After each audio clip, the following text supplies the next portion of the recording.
వాటికి డీటెయిల్స్ చూస్తే AP excise శాఖను ప్రక్షాళన చేసేందుకు కూటమి ప్రభుత్వం అడుగులు ముందుకు వేస్తోంది. 2020లో జగన్ ప్రభుత్వం ఈ శాఖను 2 విభాగాలుగా చేసింది.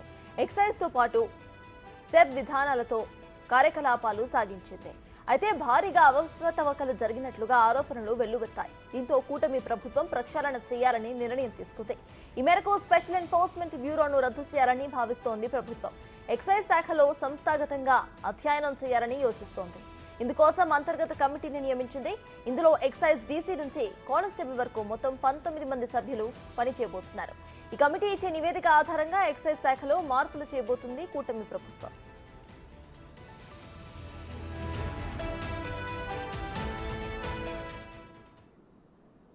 ఇదే విషయంపై పూర్తి డీటెయిల్స్ ను మా ప్రతినిధి మల్లికార్జున్ అందిస్తారు. మల్లికార్జున్, చెప్పండి, ఏపీ ఎక్సైజ్ శాఖను ప్రక్షాళన చేసేందుకు అటు ప్రభుత్వం సిద్ధమైనట్టు తెలుస్తోంది. ప్రెజెంట్ అప్డేట్స్ ఏంటి? దీంట్లో ఎటువంటి మార్పులు చేర్పులు చూసే అవకాశం ఉందనుకోవచ్చు మనం?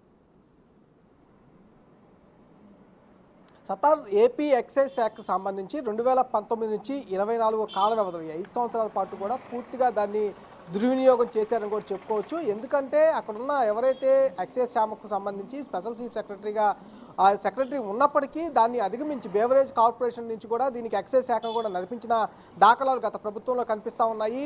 ఈ డిస్టిలరీలకు సంబంధించి కానీ అలాగే మద్యానికి సంబంధించి తయారీ కంపెనీల నుంచి వస్తున్న మద్యం షాపుల్లో అంటే ఏదైతే ప్రభుత్వానికి సంబంధించి షాపులు ఏవైతే ఉన్నాయో దాంట్లో అమ్మకాలు జరపడం విషయంలో కానీ వాళ్ళకి కేటాయించే ధరల విషయంలో కానీ అట్లాగే దానికి సంబంధించి ఎవరెవరికి డిస్టిలరీకి ఈ పర్సంటేజ్ అనేది ఎక్కువ శాతం పర్సంటేజ్ అనేది కొన్ని వర్గాలకే కేటాయించారనే ఆరోపణలు కూడా ఉన్నాయి. దాంతోపాటు అక్కడ ఉన్న ఎంప్లాయీస్ సెబ్ సంబంధించి కానీ ఇటు ఎక్సైజ్కి సంబంధించి కానీ ఎంప్లాయీస్ అనేది కూడా నిర్వీర్యం చేస్తూ సెబ్కు అనేది ఎక్కడైనా దాడులు చేసి ప్రభుత్వానికి సంబంధించిన మద్యం ఏదైతే విక్రయిస్తూ ఉన్నారో దానికి సంబంధించింది కాకుండా ఇతర రాష్ట్రాల నుంచి ఏదైనా విక్రయిస్తున్న మద్యం కానీ దానికి సంబంధించి వేరే దేశాల నుంచి వస్తున్న మద్యం కానీ అన్నింటినీ కూడా స్వాధీనం చేసుకొని ప్రభుత్వం కంట్రోల్లో తీసుకోవాల్సిన వ్యవస్థను కూడా పూర్తిగా నిర్వీర్యం చేసిన పరిస్థితి కూడా కనిపించింది. అంతేకాకుండా పూర్తి స్థాయిలో గ్రామాల్లో కూడా బెల్ట్ షాపులు నడిపించారని ఒక ఆరోపణలు కూడా ఉంటా ఉన్నాయి. పూర్తిగా ఈ ప్రక్షాళన అనేది చేయాల్సిన పరిస్థితి కూడా ఉంది. ఎందుకంటే నాసిరకం మద్యాన్ని కూడా ఎక్కడ పడితే అక్కడ అమ్మకాలు జరిపారని, దాంతోపాటు ప్రభుత్వంలో కూడా ఈ అమ్మకాలు అనేది జరిపారంటూ కూడా ఈ ప్రభుత్వం గుర్తించడం జరిగింది. ఎన్డీఏ ప్రభుత్వం వచ్చిన తర్వాత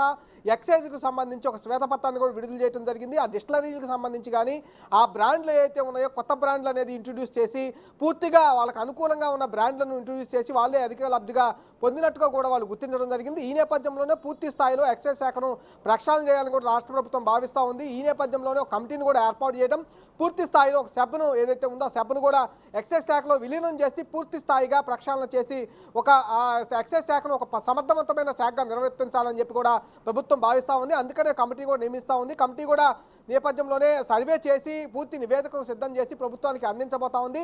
పూర్తిగా కూడా ఎక్సైజ్ శాఖను స్ట్రీమ్లైన్ చేసి ఈ ఏదైతే అక్రమంగా ఉన్న మద్యం కానీ అంతేకాకుండా నాసిరకం మద్యం ఏదైతే ఉందో దాన్ని పూర్తిగా కట్టడి చేసి మద్యాన్ని నాణ్యతతో కూడిన మద్యాన్ని కూడా ఇటు వినియోగదారులకు అందించాలని కూడా రాష్ట్ర ప్రభుత్వం భావిస్తూ ఉంది.